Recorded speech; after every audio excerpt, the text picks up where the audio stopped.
Hello students, मेरे YouTube channel never stop study में आपका स्वागत है। आज हम स्टूडेंट स्टडी करने वाले हैं जो हमारे चैप्टर 1 है उसकी जो इम्पोर्टेंट थ्योरम्स हैं उनको हम स्टडी करने वाले हैं।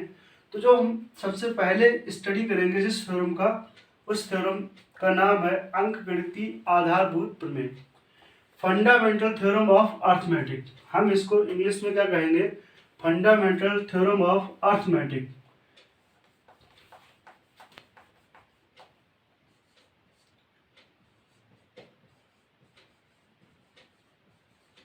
क्या बोलेंगे?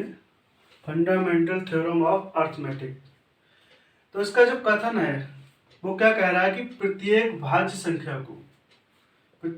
संख्या को अभाज्य संख्याओं के गुणनफल के रूप में व्यक्त किया जा सकता है तथा यह गुणनखंड अभाज्य गुणनखंडों के आने वाले क्रम के अद्वितीय हैं। तो इस थ्योरम को समझने से पहले हम अभाज्य संख्याएं और भाज्य संख्याओं के बारे में थोड़ा सा जान लेते हैं।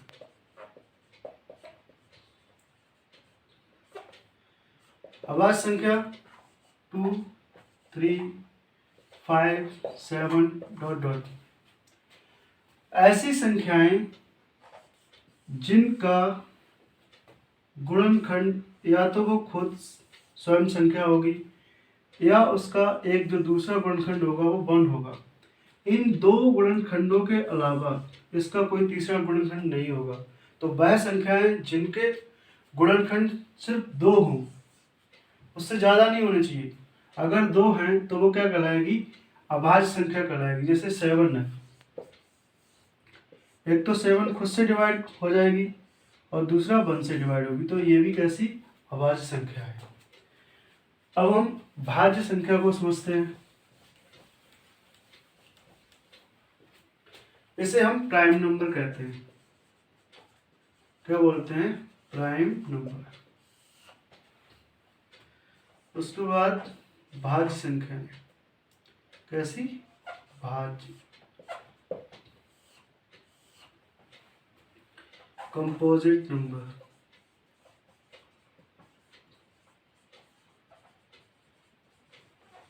क्या बोलेंगे? Composite number. तो कंपोजिट नंबर क्या होते हैं? वह संख्याएं जिनके 2 से ज्यादा गुणनखंड हो। वह संख्याएं जिनके 2 से ज्यादा गुणनखंड हो, वह संख्याएं क्या कहलाती है? वह संख्याएं कंपोजिट नंबर कहलाती हैं। जैसे 4, 6, 9 ...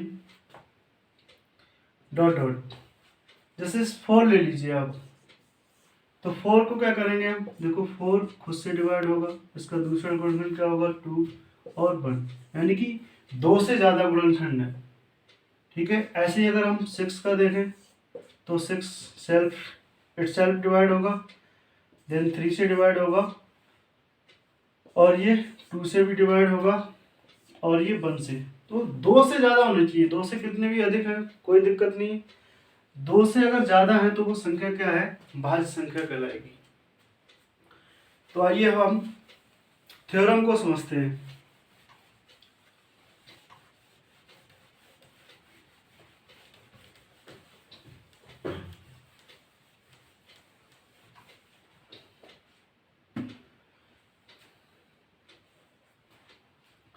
तो बच्चों थ्योरम में क्या है, एक एग्जाम्पल के थ्रू समझेंगे हम।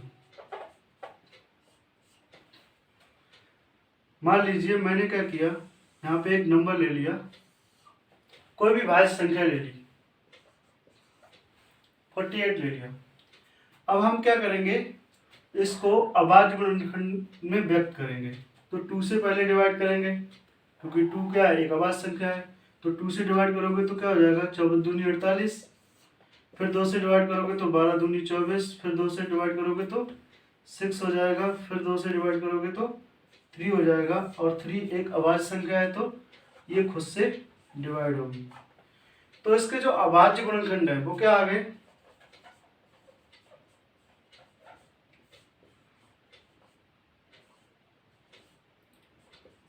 अभाज्य गुणनखंड क्या हो गए? 2 × 2 × 2 × 2 × 3। तो ये इसके अभाज्य गुणनखंड हो गए। अब हम क्या करेंगे, तो पहली वाली जो लाइन कह रही है कि प्रत्येक भाज्य संख्या को अभाज्य संख्याओं के गुणनफल के रूप में व्यक्त किया जा सकता है। तो देखिए हमने यहाँ पे किसके अभाज्य संख्या है, ये इनके रूप में हमने गुणनखंडों के रूप में क्या कर दिया, व्यक्त कर दिया। अब हम सेकेंड लाइन को समझेंगे। तो फिर से क्या करते हैं, 48 को डिवाइड करते हैं। अब हम क्या करेंगे, जरूरी नहीं कि हम 2 से ही डिवाइड करेंगे, तो पहले हम क्या कर लेते हैं, 3 से डिवाइड कर लेते हैं। जब 3 से अगर डिवाइड करेंगे तो क्या हो जाएगा, 16 48, फिर 2 से डिवाइड करेंगे तो कितना हो जाएगा 8, फिर 2 से डिवाइड करेंगे तो 4, फिर 2 से डिवाइड करेंगे तो 2, और फिर 2 से डिवाइड करेंगे तो 1। अब हम इनके अभाज्य गुणनखंडों को लिखेंगे तो कैसे लिखेंगे,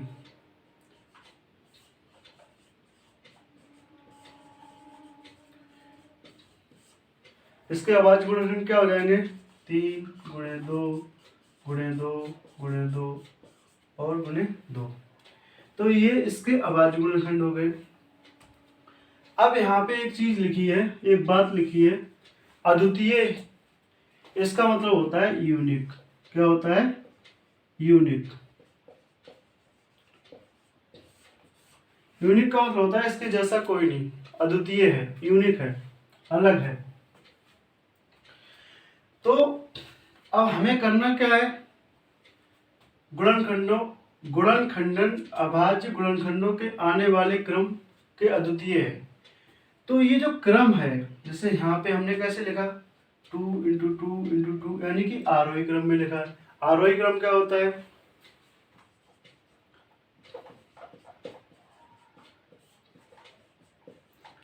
जैसे मान के चलिए हमें कोई संख्या दी है 4 5 8 1 3 2, इस तरीके से कुछ भी दिया है हमें।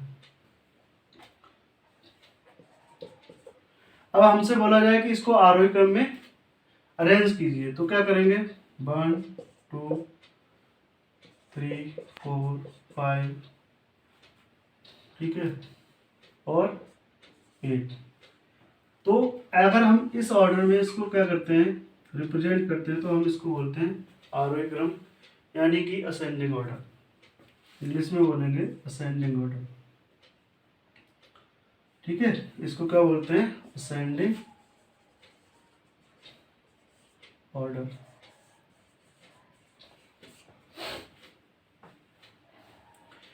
तो देखो यहाँ पे ये क्या है, जब तक इस फॉर्म में लिखा रहेगा कि अगर हम आरोही क्रम में नहीं लिखेंगे जब तक इसको, तो ये क्या होगा, ये अद्वितीय रहेगा। कैसा रहेगा, अद्वितीय। तो जब हम इनको सॉल्व करते हैं तो हम इसको कैसे लिखते हैं, तो हमें अद्वितीय हटाने के लिए हम क्या करेंगे, हम इसको ऐसे लिख लेंगे, इस वाले को भी 2 इंटू 2 इंटू 2 इंटू 3, और फिर हम इसको कैसे रिप्रेजेंट करते हैं, 2 की पावर 4, जितनी बार जो संख्या आ रही है उसका हम क्या कर देंगे, उतना पावर लगा देंगे, और जिसका जो सिंगल है उसको ऐसे ही मल्टीप्लाई में लिख देंगे। तो ये क्या हो जाएंगे, इसके अभाज्य गुणनखंड के रूप में हम इसको व्यक्त कर दिए हैं। अब इसका व्यापक रूप आपको समझा दे रहा हूँ, जो कि आपके कुछ क्वेश्चंस हैं उनमें थ्योरम के थ्रू सॉल्व होंगे। तो जो इसका व्यापक रूप है इसको समझते हैं।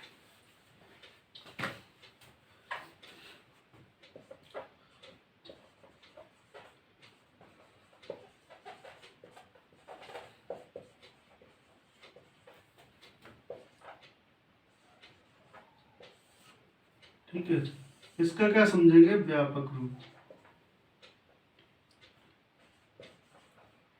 अर्थमेटिक।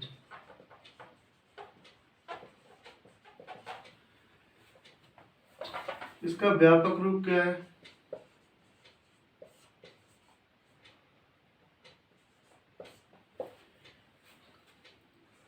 ए बराबर बी क्यू प्लस आर, जहाँ आर जो है वो 0 के या तो बराबर होगा या बड़ा होगा, लेकिन आर हमेशा बी से क्या होगा, छोटा होगा।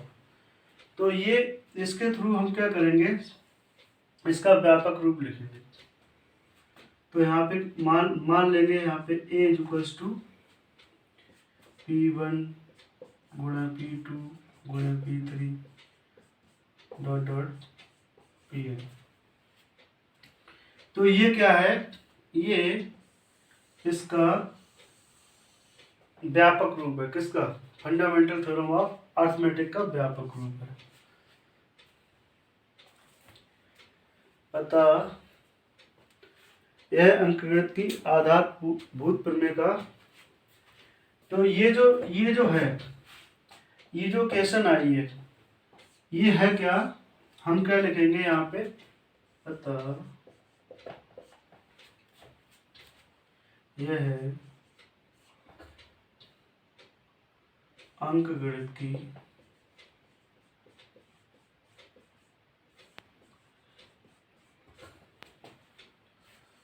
आधारभूत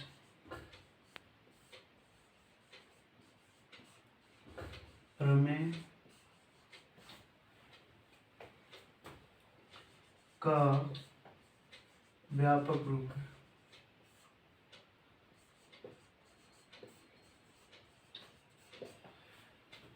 जैसे ये ए है, ये ए क्या है, भाज्य संख्या है। अब हमने क्या किया, इस भाज्य संख्या को इसके अभाज्य गुणनखंडों के रूप में व्यक्त कर दिया, जैसे P1 P2 P3। तो इसमें से कोई ना कोई P1 P2 P3 इस संख्या को क्या कर रहा होगा, विभाज्य, मतलब इसको भाज्य कर रहा होगा, इसको डिवाइड कर रहा होगा।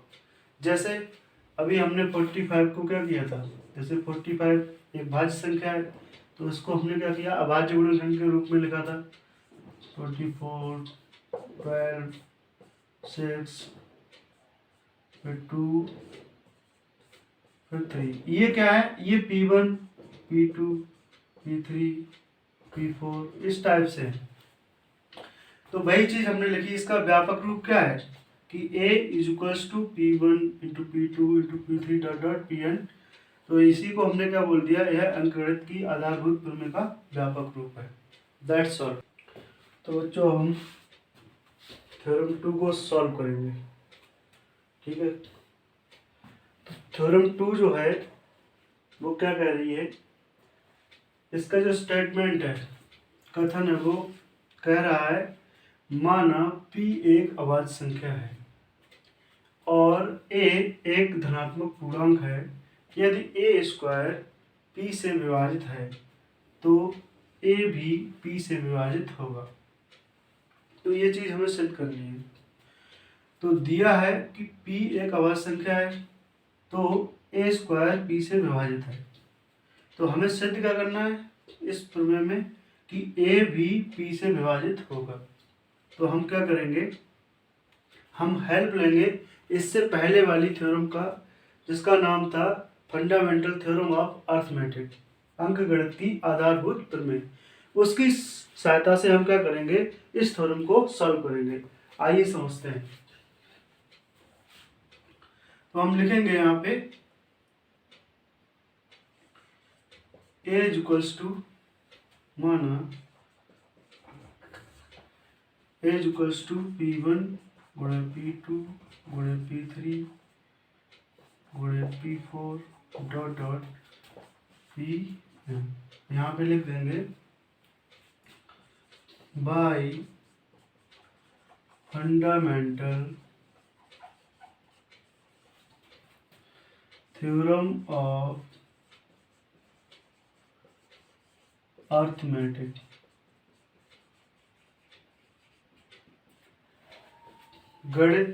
अंकगणित की आधारभूत प्रमेय से। क्योंकि व्यापक रूप हमें पता था कि A इक्वल्स क्या होता है, P1 इंटू P2 P3 और P4 डॉट डॉट Pn। ये इसका व्यापक रूप था। अब हम क्या करेंगे, both side squaring on both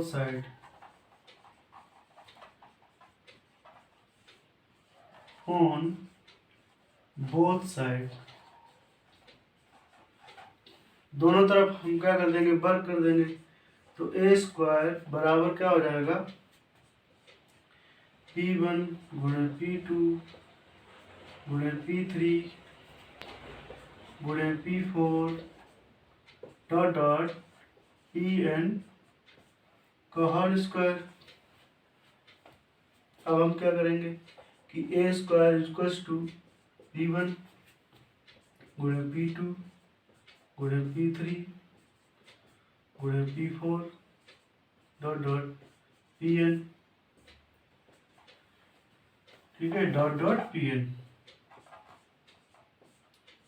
into P1 गुणे P2 गुणे P3 dot dot Pn dot dot Pn।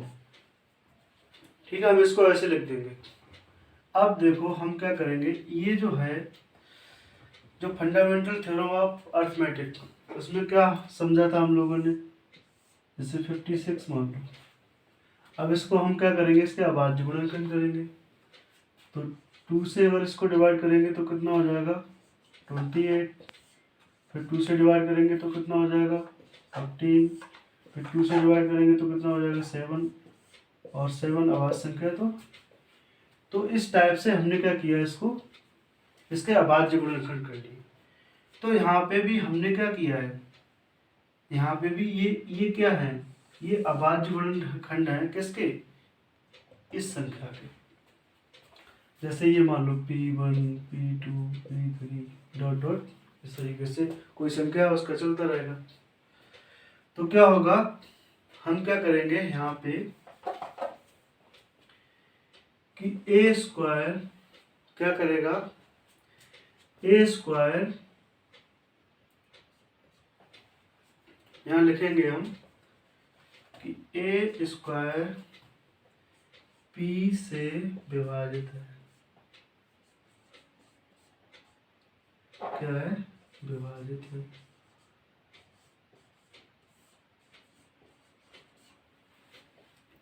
अगर ए स्क्वायर पी से विभाजित है, मतलब इसका कोई भी गुणनखंड क्या करेगा, इस संख्या को विभाजित करेगा। जैसे फॉर एग्जांपल कि 25 है, जैसे 5 का स्क्वायर और वो 5 से डिवाइड है, तो ये क्या हो जाएगा 25/5, तो ये 5 से डिवाइड हो जाएगा 5 आ जाएगा। अगर हम इसका स्क्वायर इस संख्या से डिवाइड है, ठीक है, तो क्या होगा, ये 5 इस 5 को भी डिवाइड करेगा। तो हम इससे क्या कह देंगे कि अगर ए स्क्वायर पी से विभाजित है, तब कि ए भी पी से विभाजित होगा।